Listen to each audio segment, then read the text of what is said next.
I'm Ralph Hood from the University of Tennessee at Chattanooga, and I'm happy to be participating in this conference at Biola that's sponsored by the John Templeton Foundation.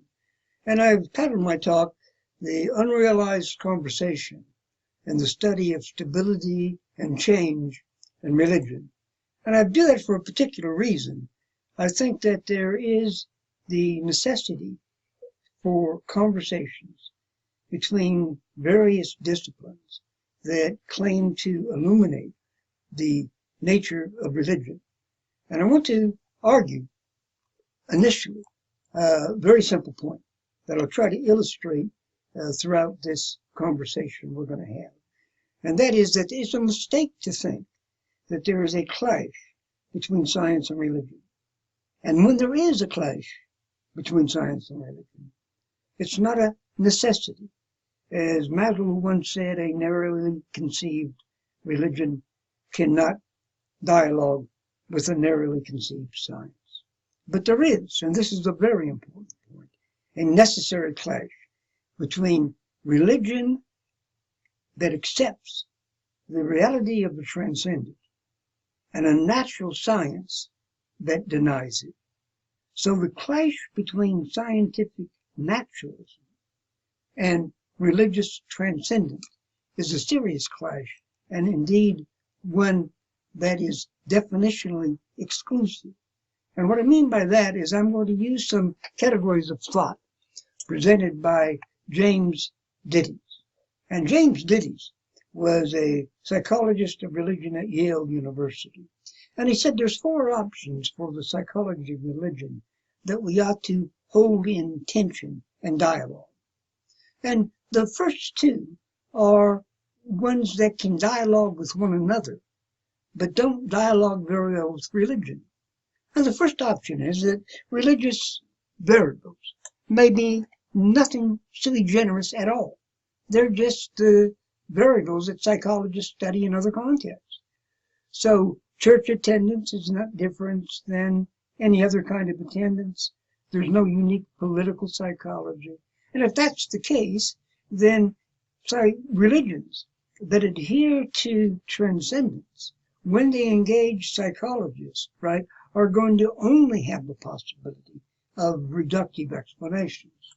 The second is that it may be that religious variables are more salient, more important to some people and in some contexts than other kinds of contexts, but they're still just psychological variables. I'm talking to you this morning about 10 miles from Alabama. And in Alabama, they have a saying, religions, football's not a religion. It's more important than that. So you may say, okay, we can compare the role that football has in Alabama to some people to the role their faith in God in Oklahoma has to other people, and the importance and the way they operate are fundamentally the same. So there's nothing sui generis about religion, and therefore the psychology and the other modes of explanation can exhaust the domain. But there are two other options, and they're more intriguing. And one of those options is real simple. It may be that religious variables uniquely interact with psychological variables. So there are unique religious variables, and psychology must take account of those in order to explain the interaction between psychology and those variables. And therefore, it demands a dialogue, a conversation with religion. And finally, there may be, and I hold this to be the most interesting option, that there are unique religious variables that operate nowhere else. It may be that topic that is often the focus of what we call theologies, right, deals with something that exists nowhere else except in the kind of languages that theologians use to articulate that reality. Now, what I want to do in this conversation is to give you an example from the first two areas and then leave you with a plea to focus on the last two areas. So the first two areas are going to be purely psychological. And what I'm going to do is I'm going to study a phenomenon that is unique to certain religious traditions, right? But is accepted as a significant source of both stability and change within religious traditions. So what I want to talk about is traditions in which apparitions of the Virgin Mary are widely acknowledged and even endorsed in some cases by some traditions. For instance, in this case, we can talk about in the West Catholicism, but apparitions occur in many, many other religious traditions as well, and rejected by others. So it's unlikely that this Biola, a great evangelical institution, right, that you find much serious discussion about apparitions of the Virgin Mary, either in your psychology courses or in your theology courses. Now, there's a reason for that. And the reason for that is that the Virgin Mary and how you react to the Virgin Mary is going to be a clue psychologically for why it is you hold the beliefs in religion that you do. So rejecting apparitions of the Virgin lead to one kind of religion, not just by itself, but certainly in Protestantism. And notice acceptance of apparitions leads to another kind of religion, in this case, Catholicism. So the apparitions of the Virgin have been huge forces in the dynamic change, both at a cultural level in Protestantism and Catholicism, and at an individual level and personality level of why people renounce or accept traditions. And the issue that we need to confront is a purely psychological explanation. Well, here's the irony. Carroll is the person who's most effectively studied apparitions of the Virgin Mary. And Carroll is a brilliant social psychologist whose extensive research on the Virgin Mary sets the tone for the conversation I want us to have. Because I'm going to suggest that it's likely you are going to reject Carroll's understanding and scientific explanation of integral Catholic traditional phenomena, both because you're going to reject his psychology if you're a good evangelical at Biola, and if not, because you're going to reject his commitment to the understanding of the Virgin if for some reason you happen to be embedded in a Catholic tradition. So let's look at what Carroll does, and let's look at the controversy, and let's start with something very simple.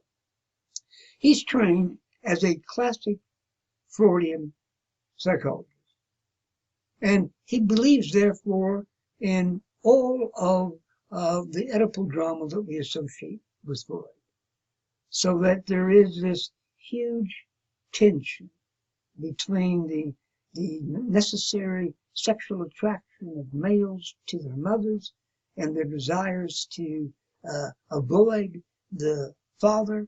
And that dynamic, right, is a developmental dynamic that is integral to every possible stage of development, including stages of faith development, let's say, in the religious studies tradition. But many, many people reject that. So let's start with the fact that if you reject Freudian theory, right, the question would become exclusionary rule. Why? And you might want to say it's because it's not scientific.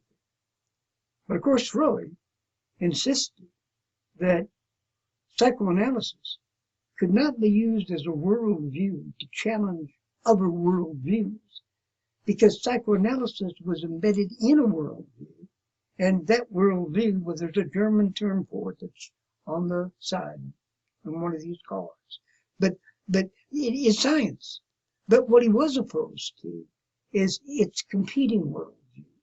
And there were several, but let's just take the three that I want to just suggest to you. Science, religion, and art.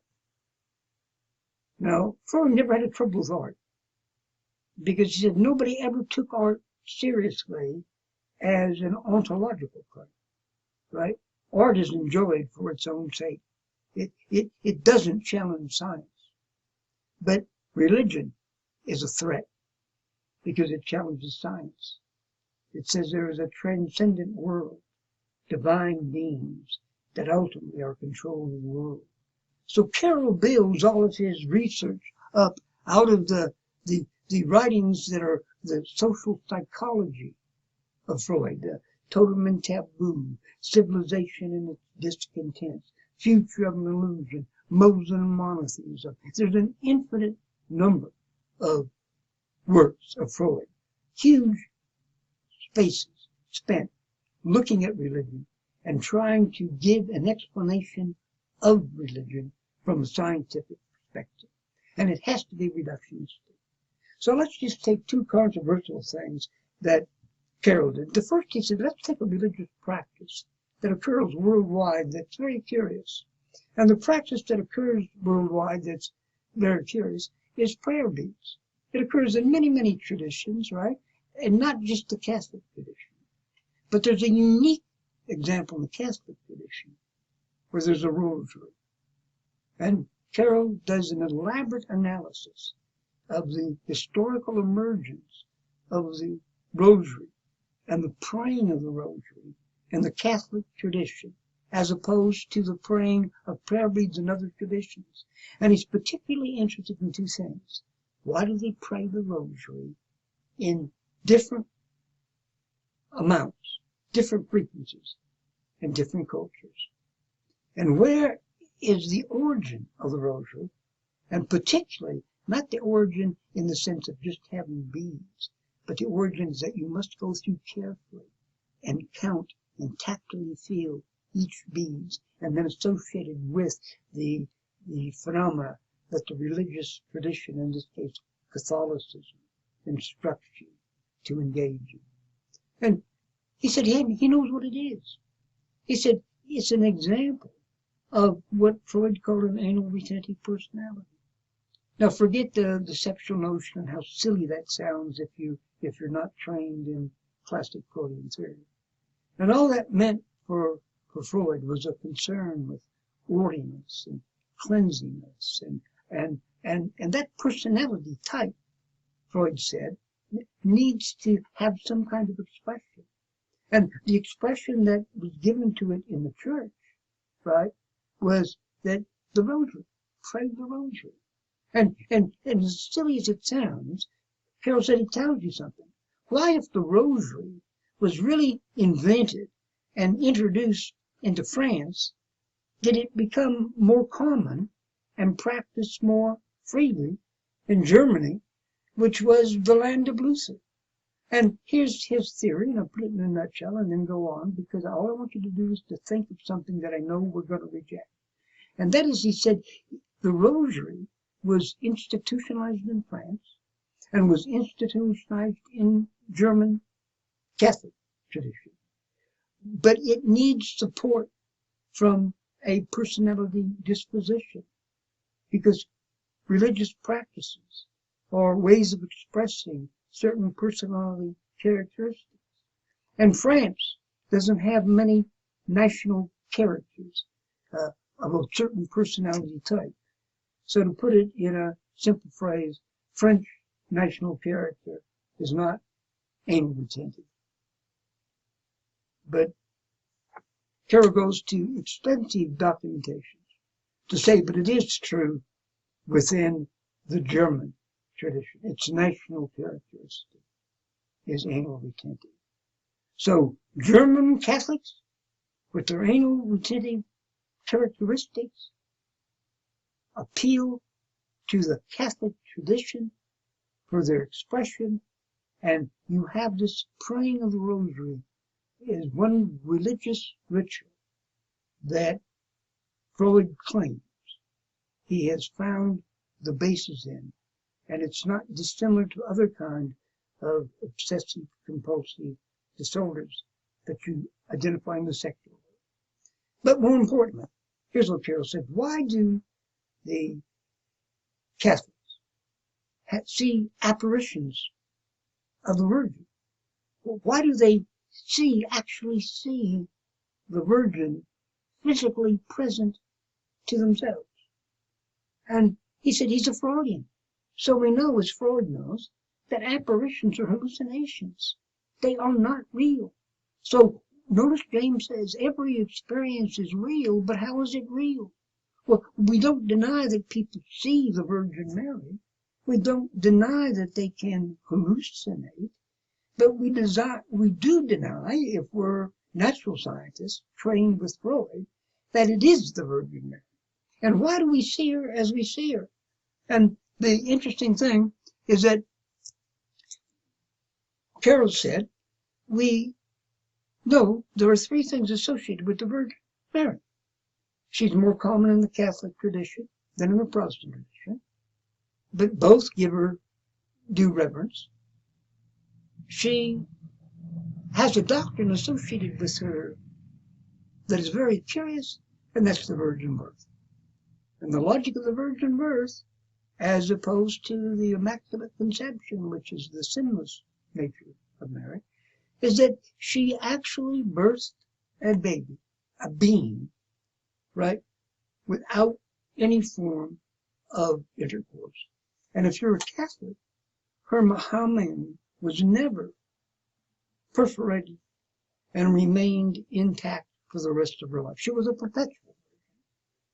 If you're Protestant, maybe you accept the notion that there was a virgin birth, but clearly the birth was a natural birth. The hymen was broken, and clearly Mary might have had intercourse with Joseph under the sanctity of marriage. And we talk about the brothers of Jesus, and there's all kinds of theological debates about this. But here's all Carol wants.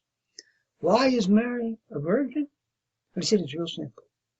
Because males are secretly attracted from day one, sexually, erotically, linked to their mothers.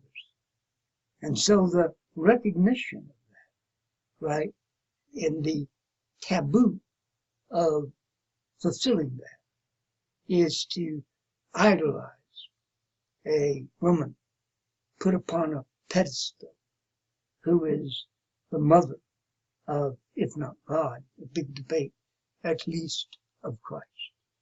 So that notion is associated with something else. And it's associated with the notion of a suffering Christ.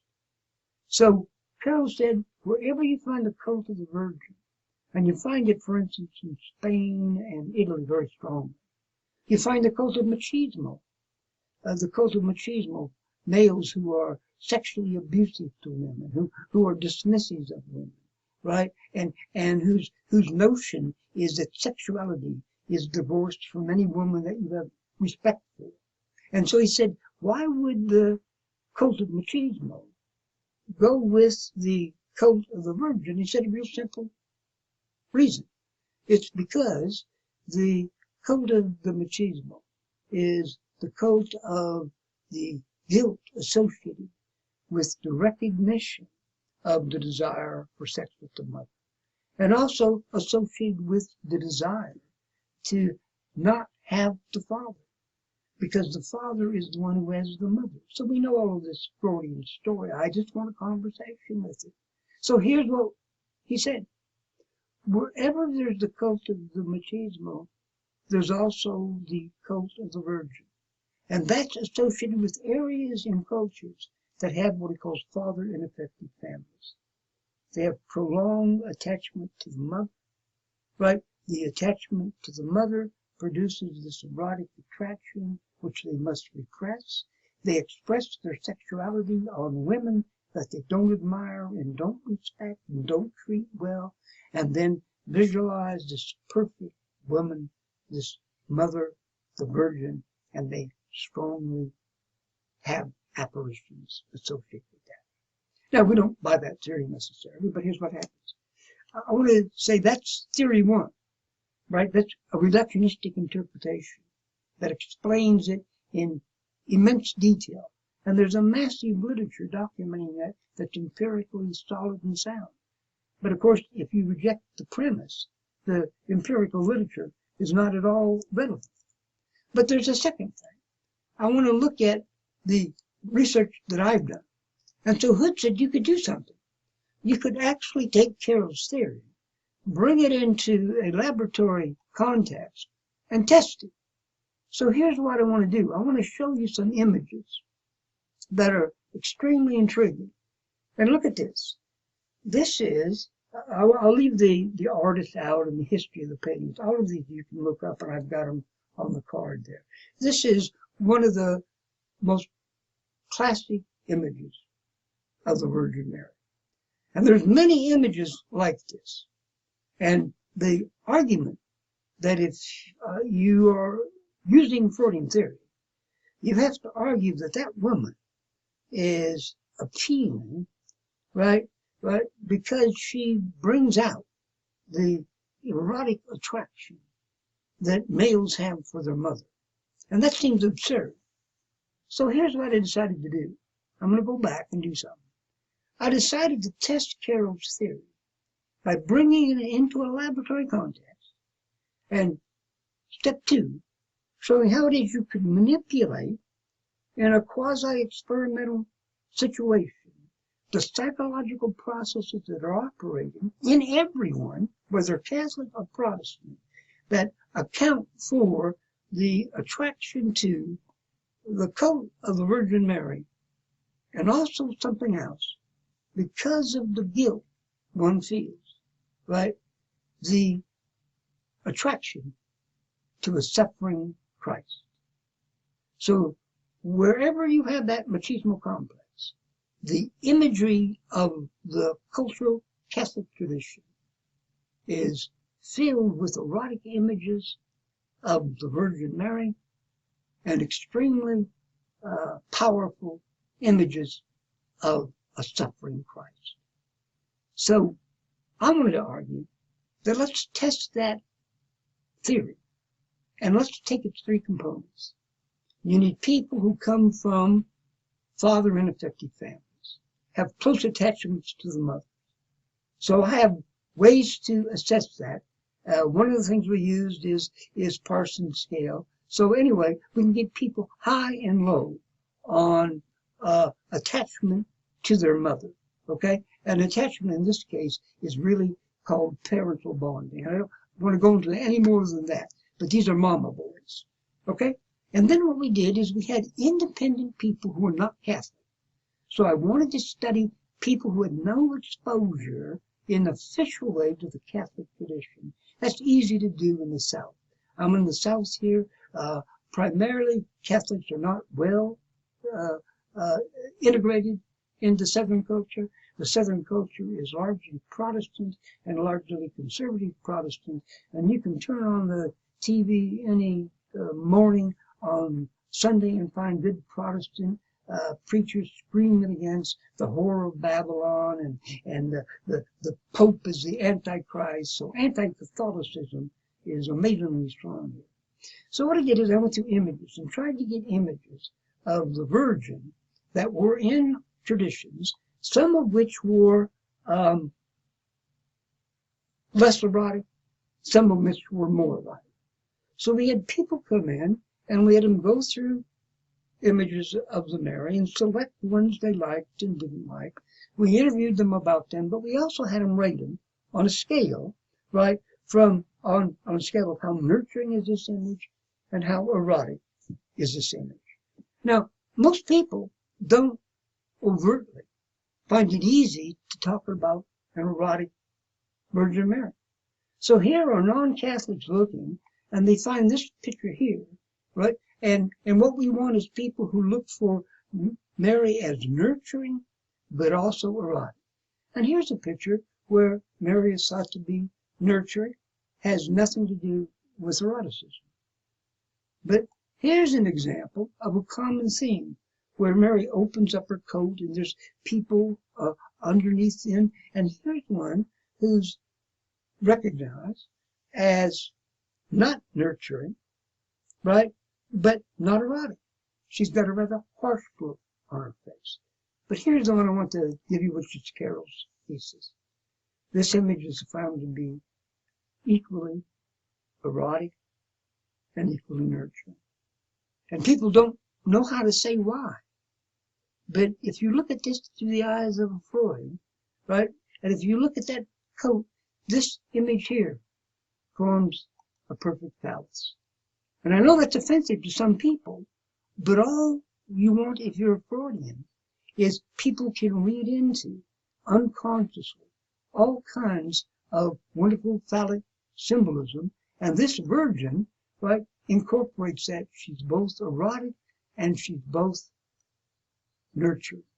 And if you doubt that, here's another case study having nothing to do with my work of a nun in therapy, right, drawing pictures of nuns, right, asked to draw pictures of nuns. And notice she draws them in ways, this is her own drawing, in which it's very hard to not see a phallus when she's drawing a nun. So the notion that could be hidden sexualism is true. And then when you look for the notion of a suffering Christ, right, we ask people to rate which Christ they like. Which ones do they most identify with? And this is the one that is the most suffering, the face of Christ, that people identify as a suffering Christ. But here's one that is much less, that people identify as a less suffering Christ. So the outcome of this, and we did it other ways. For instance, I can give you the example of picking a crucifix, and notice Protestants are picking out these crucifixes. Here's a suffering Christ, and here's a less suffering, a risen Christ. So the question is, what do you do with these images? And here's the summary of this research was simple, but it's reductive research, and it's research in the end I don't agree with. But I wanted to identify that you could find the process that operates based upon Freudian theory and bring it into the laboratory and document it. And here's the long and the short of it. People who come from father ineffective families, who are closely attached to their mothers, select the most erotic, nurturing Mary. It's predicted by their attachment to their mother, the one that I showed you before, and they select the most suffering Christ. So in this case, they would prefer this crucifix to this crucifix. This case, they would prefer this image to that image. And all Carol's thesis says, and all we need to do, is to say you can identify with psychological techniques and empirical data that gives you reductive explanations of religion. But the problem is this. There's a book come out that is done that reviews all of the evidence for Medjugorje. And it is an astounding book that produces a summary of studies that have been done since 1981 by people who have had visions of the Virgin Mary repeatedly. Now, since then, people who've been converted because he had those visions, people who have not been accepting because they reject that. The case study of Medjugorje is the most extensive continuous body of research. It's been done by every possible research team using every possible research method, and it's been open to the possibility, since it's been done within people looking at the Catholic tradition, that there are three things that are clear. Epistemologically, right, it is the case that deductive explanations are philosophical claims that can't be made on the basis of the data. So psychologists claiming they're open to looking at explanations for religious phenomena without being committed to the inclusion of the transcendent, right, are making a philosophical position that can't be defended because it ends up being reductionistic. And what we now contrast that with is the inductive constructive models that leave it open to the possibility of the transcendent. And Klimt's conclusion, reviewing this massive evidence, which we can talk about later, is that in the end, not only are there no reductive explanations that exhaust the Virgin Mary, but it needs to engage the theological question because there is the divine presence, recognize what some people are beginning to call the abundance of presence, but the agenda of the social sciences in the modern world refuse to engage in. So they are actually apologists for the rise of a secular society for which we now have this dilemma of how do you handle divine presence in a secular culture. And hopefully that's what we can talk about later on in this conference. Thank you.